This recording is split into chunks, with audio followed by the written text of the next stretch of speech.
Hi everyone, welcome to our channel. आज का हमारा टॉपिक है लॉ ऑफ टॉर्ट्स। देखिए, ये वाला लेक्चर आपके लिए इम्पोर्टेंट है अगर आप प्रिपेयर कर रहे हैं किसी भी एंट्रेंस एग्जाम के लिए और 12th वाले लीगल स्टडी स्टूडेंट्स के लिए। शुरू करते हैं।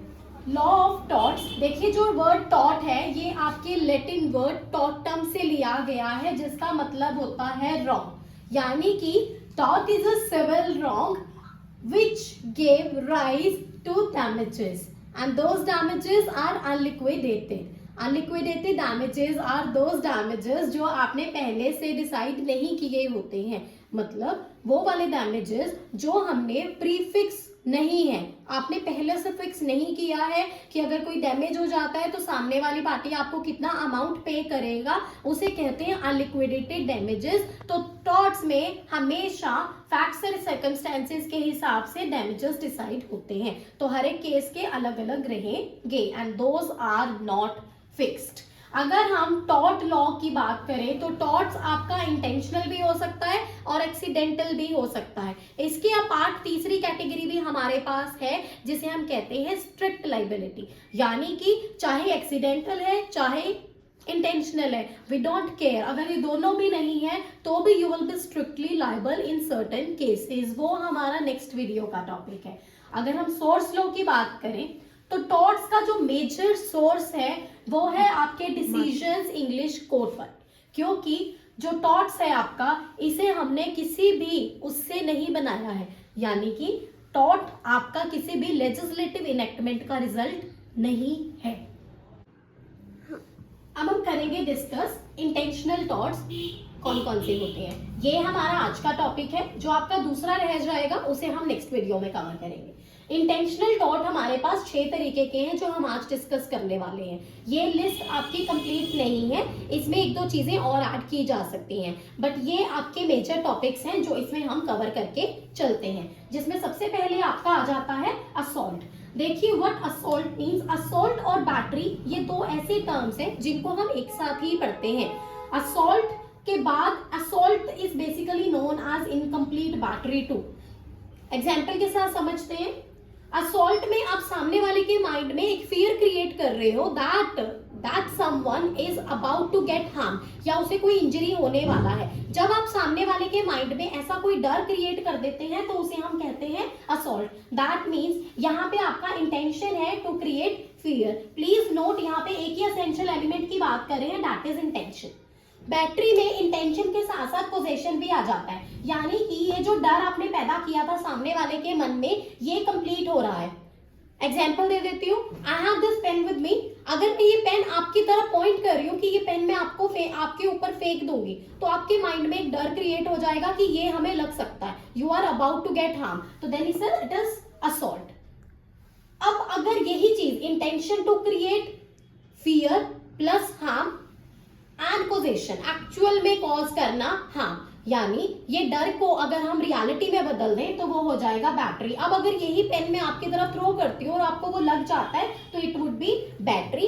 एंड सिमिलरली अगर ये पेन सिर्फ आपको लगा नहीं, आपके पास आके गिर गया, तो आपके माइंड में एक सिर्फ डर पैदा हुआ है, तो वो हो जाएगा आपका असॉल्ट। तो बैटरी के लिए 2 एलिमेंट्स का होना जरूरी होता है, इंटेंशन प्लस कॉजेशन। इसके बाद आती है आपकी 3rd नंबर पे false imprisonment. False imprisonment as the name represents झूठा किसी को इंप्रिजन कर देना। दैट मीन्स कि जब आप सामने वाले को किसी बाउंडेड एरिया में कंस्ट्रेंट कर देते हो एंड दैट सामने वाला पर्सन नोज अबाउट इट, सामने वाले को ये पता होना चाहिए कि वो बंद हो चुका है, तो ये होता है आपका फॉल्स इंप्रिजनमेंट। अब यहाँ पे लेकिन इस चीज को हमने बदल दिया नॉलेज को, कि अगर सामने वाला was unaware about the imprisonment, कि उसको बंद कर दिया गया है विदाउट एनी लीगल अथॉरिटी, आपने उसको बंद कर दिया है और सामने वाले को नॉलेज भी नहीं है और उसको कोई हार्म हो जाता है, तब भी उसे हम फॉल्स इंप्रिजनमेंट में कवर करेंगे। Next is your trespass to land and trespass to chattel. ये आपके 2 इंडिविजुअल टॉपिक्स हैं। देखिए, लैंड तो ये है, आपने कई जगह पे बोर्ड देखा होगा, लोग अपनी प्राइवेट प्रॉपर्टी पे लिख के लगा देते हैं ट्रेसपासिंग इज नॉट अलाउड या फिर नो ट्रेसपासर्स। तो दैट्स व्हाट इट मीन कि आप किसी की प्राइवेट प्रॉपर्टी में एंटर नहीं कर सकते हो विदाउट देयर परमिशन। तो ये होता है ट्रेसपास टू लैंड। और फिर भी अगर सामने वाला पर्सन आ जाता है तो उसे हम प्रोसिक्यूट कर सकते हैं फॉर ट्रेसपास। लेकिन इसकी एक एक्सेप्शन है, जो पब्लिक ऑफिशियल्स अपना पब्लिक ड्यूटी परफॉर्म कर रहे होते हैं उनको हम बीच में काउंट नहीं करेंगे, उनके ऊपर ट्रेसपासर वाला जो प्रोविजन है वो अप्लाई नहीं होगा। जैसे आपका इलेक्ट्रिसिटी मीटर की रीडिंग लेने आया हुआ ऑफिशियल, वो आपका गेट खोल के आपके घर में एंटर कर सकता है and you can not prosecute them. Next is your trespass to chattel. Trespass to chattel हम मूवेबल प्रॉपर्टीज पे लगाते हैं। फॉर एग्जांपल, आप अपने फ्रेंड की स्कूटी ले जाते हो और जब उसे वापस करते हो तो उसके साइड मिरर्स निकाल देते हो, तो इससे उसका नुकसान हो गया। This is trespass to chattel. अब वो सामने वाला पर्सन आपको बोल सकता है कि आपको उसको डैमेजेस पे करने पड़ेंगे। Second last is your defamation. Defamation होता है किसी को डिफेम करना, यानी कि सामने वाले की रेपुटेशन आप खराब कर देते हो इन द सोसाइटी, तो इससे उसका सोसाइटी में आना जाना मुश्किल हो जाता है या किसी भी तरीके का हार्म उसे सफर करना पड़ता है। देखिए, डेफामेशन आपका दो तरीके से होता है, यानी बेसिकली बेइज्जती करना। आप किसी की दो तरीके से बेइज्जती कर सकते हो, या लिख के बेइज्जती कर दो या फिर बोल के बेइज्जती कर दो। जब आप लिख के बेइज्जती करते हो तो उसे हम लिबेल कहते हैं, और जब आप बोल के बेइज्जती करते हो तो उसे हम स्लैंडर कहते हैं। अभी बेइज्जती वर्ड यूज नहीं करेंगे, हम वर्ड यूज करेंगे डेफामेशन, ताकि आप उसे याद रख सकें। तो देखिए, डिफेम करना, अगर libel is a permanent form and is more serious, और सिलेंडर में यहाँ पे टेम्पररी है क्योंकि जो वर्ड स्पोकन होते हैं वो थोड़े टाइम बाद जो है वो खत्म हो जाते हैं, लेकिन लिखी गई बात जो है वो एक परमानेंट मोड में होती है तो वो रह जाती है। Last is your emotional distress. Emotional distress में हम इमोशनल हरासमेंट का नाम भी दे सकते हैं। अब देखिए, इसका मैं एग्जांपल दे देती हूँ। जब आप किसी को इमोशनली किसी चीज को लेके परेशान करते हो तो सामने वाला can prosecute you for damages, वो आपसे डैमेजेस मांग सकता है। इसको भी एक एग्जांपल की हेल्प से समझ लेते हैं। जैसे आप 4th फ्लोर पे हैं, अभी लिफ्ट वर्क नहीं कर रही है, आप 4th फ्लोर पे हैं, मैं आपको आके बोलती हूँ कि आपका भाई नीचे रो रहा है, आप डर जाते हैं, आप फटाफट नीचे भागते हुए जाते हैं, 4th फ्लोर से आप नीचे जा रहे हो, और आप जाके देखते हो कि आपका भाई बिल्कुल ठीक है and he is not crying, he is very happy and is playing.